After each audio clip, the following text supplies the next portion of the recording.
comes the bride, all dressed in white, sweetly serene in the soft glowing light, lovely to see. Marching to thee,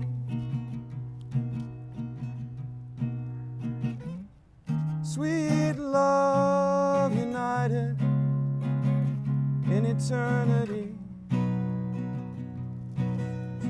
Here comes the bride,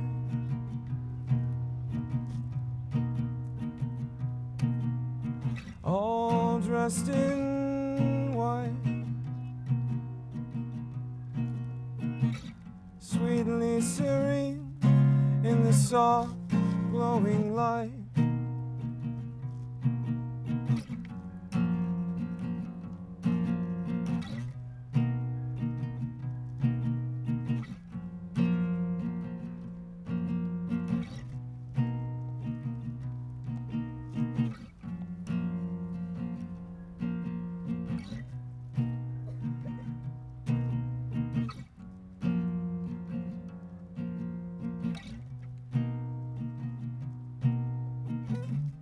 Sweet love united in eternity.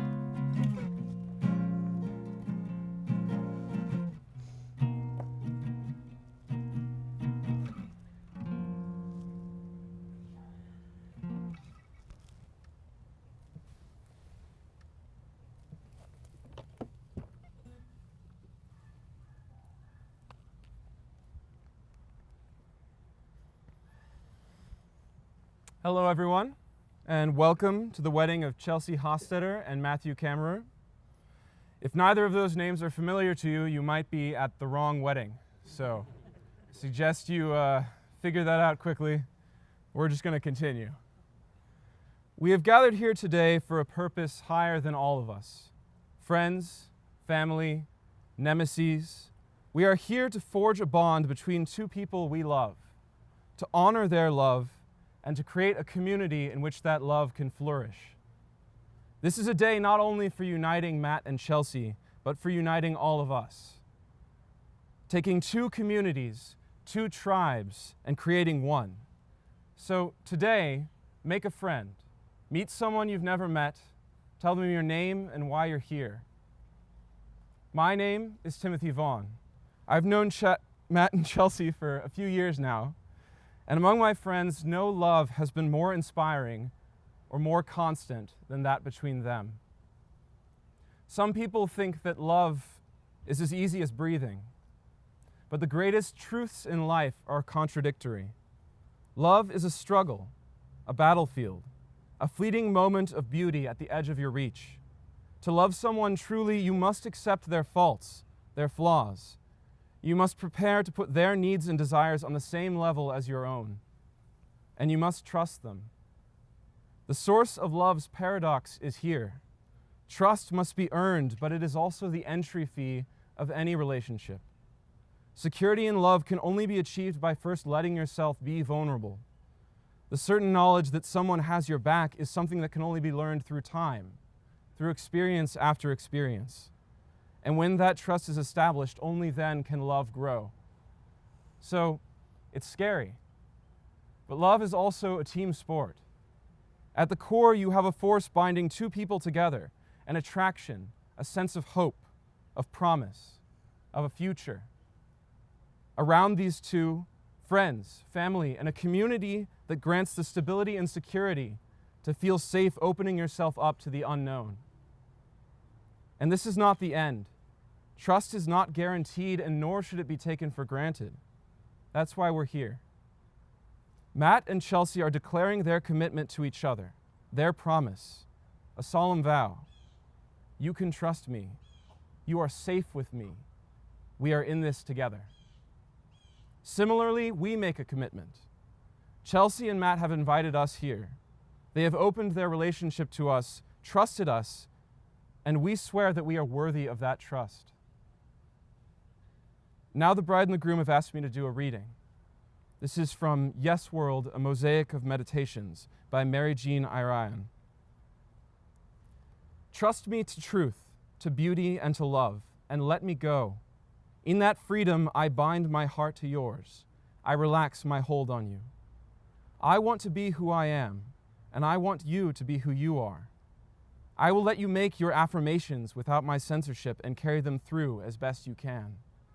I do not know what is best for you. I can sense only what is best for me, and even that not always clearly. And even when clearly, I'm often unable to do my best. I want you to be your best, not my best. I want to stand beside you, both of us, in freedom. I will share who I am and who I am becoming with you as deeply and truly as possible. And I only ask that you will share yourself with me. The shape of trust is full of beginnings.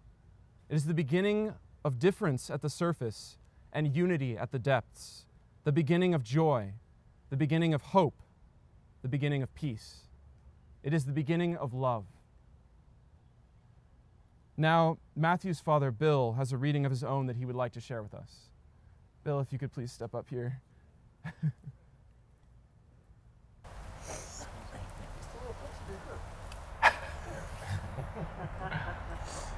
So, some of you may know that this is actually the second wedding in our family this year. Matthew's brother Daniel married his wife Kim last May. And at their wedding, I read a portion from the story of the Velveteen Rabbit, which was also read at my own wedding with Carol some 43 years ago. And so today I want to keep up this tradition of passing on a reading from our wedding to that of our son. But as nice as the Velveteen Rabbit story is, I wanted to mix it up a little, not just do a rerun. So fortunately, there was another story that was read at my wedding with my wife some 43 years ago. And even more fortunately, given Chelsea's interest and ties to Japan and things Asian, this story is of Asian origin. So, as read at our wedding, it goes like this. A man was walking across a field when he encountered a tiger. He fled with the tiger chasing after him. He came to a cliff, and to escape, he caught hold of the root of a wild vine and swung himself over the edge. The tiger sniffed at him from above. Trembling, the man looked down to where, far below, another tiger had come and was waiting to eat him.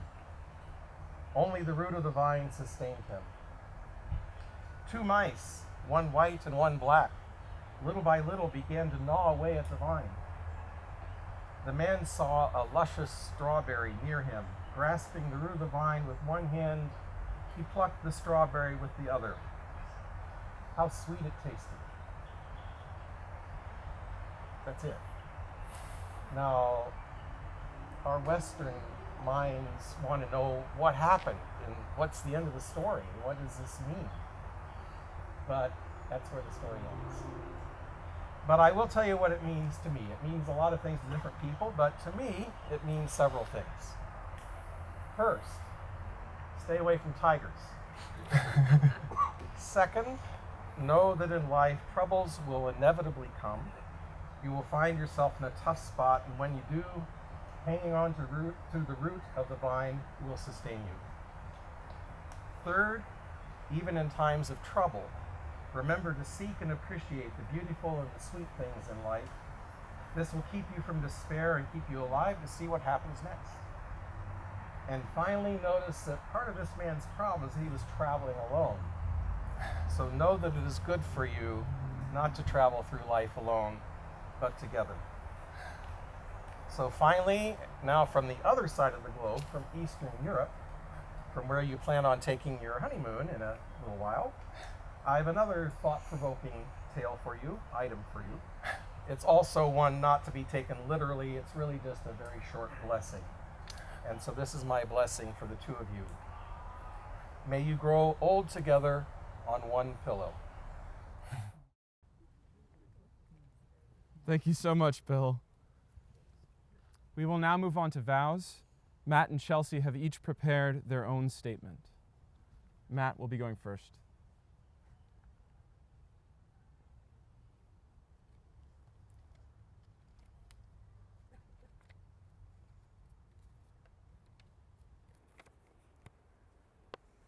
Chelsea, I remember the time, the spring after I met you, when I'd eaten too many funnel cakes and I threw up on a bucket on your bathroom floor. And you brought me crackers and ginger ale, and you stayed with me and made sure I got better. And I remember feeling like our love had deepened that day because I realized our relationship was becoming more than a romance. It was becoming a partnership. And today it is. Today, you are my partner, my best friend, my inspiration. You're the most talented and kind-hearted person I know, and I can think of no greater gift than to have you always in my life. I want my part in your life to be special too. So, I promise to be here for you, to support you, to make you soup when you're sick and pizza when you're sad, to celebrate your achievements, to follow you on your adventures, to be your best friend, your strongest advocate, and your biggest fan. But most of all, Chelsea, I promise this. Whenever I fight with you, I will apologize. And whenever I'm silent, I will search for the words to tell you what's wrong. And whenever I run away from you, I'll come running back even faster. Because I never want the challenges we face to divide us, but only bring us closer together.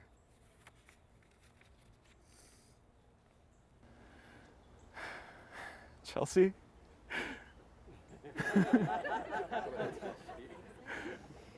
Take a moment if you need it.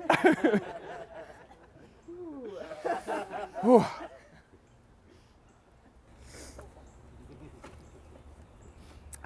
Matt, as I've been thinking about what to say to you here, it occurs to me that this moment, right now, is only one moment. We've been planning this for so long, and while I believe this is a very important day, the things I am most looking forward to happen after this moment. I'm looking forward to seeing us grow and change together in ways we can't possibly imagine. I'm looking forward to traveling millions more miles with you and trying things we never thought we'd do. I'm looking forward to millions more morning kisses, lazy afternoons in the sun, and laughing together. I'm also looking forward to our next big challenge, for I know however great, we will figure it out together. I'm looking forward to making you bunny mac and cheese when you're sick, and continuing to work through any obstacles we might face. When we face the world, I'm looking forward to facing it together. I'm so excited to stand here in front of everyone and tell you that I love you. I want to profess to the world how incredible you are. You are the most intelligent, beautiful, and strongest human being I know. I'm looking forward to being your partner in crime, your shoulder to cry on, your excitable travel buddy, your friend, and your wife. I love you, Matt. Okay. All right. Now we're going to exchange the rings. Keep it together a little bit longer. All right, first, Matt, can you please give Chelsea her ring?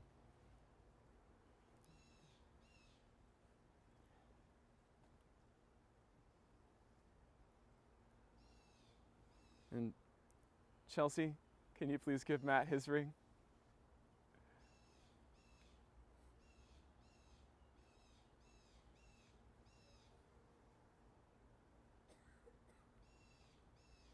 Here, before your friends and your family, I now pronounce you married in the eyes of the law, your community, and beyond. You may kiss each other.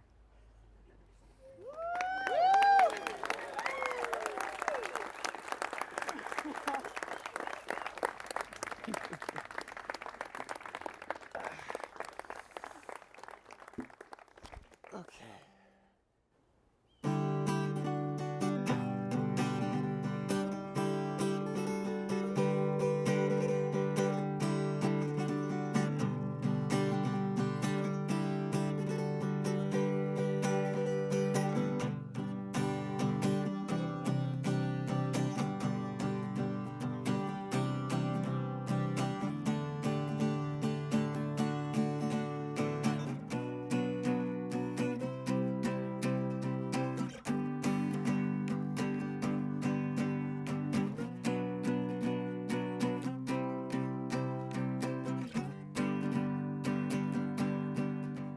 My name is Mark Davidson, and I've known Matt just about as long as I can remember.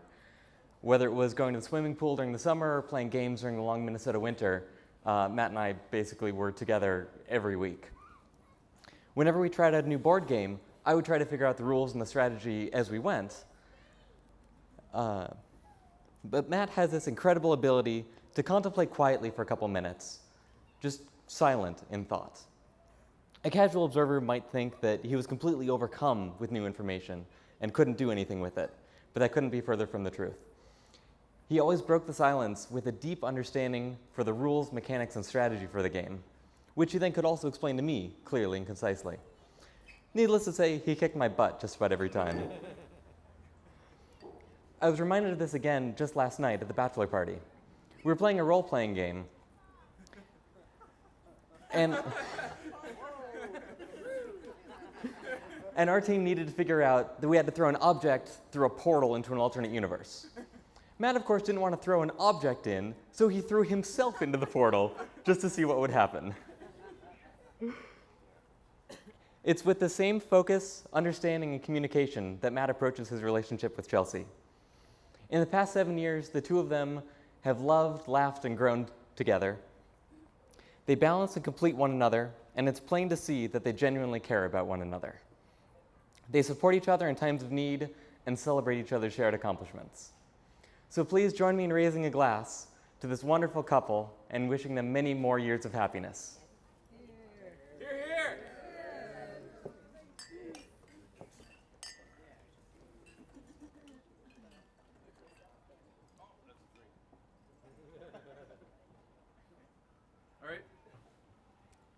All right. Can everyone hear me? So you heard about our bachelorette party last night with D&D. There's going to be a kind of common theme going through these. I met Chelsea where all great friendships form, an anime convention. We were artists together, which meant we sort of bonded over the strange people that you don't really want coming to your table and the awesome people you like want to, you're like, please, no, come today, pay me money to draw you art. That's all I want right now. And it was just a great experience because she was next to me, we just happened to be neighbors. And I was like, we clicked immediately. We liked the same things. She's hilarious, as everyone knows. She's charming, as everyone knows.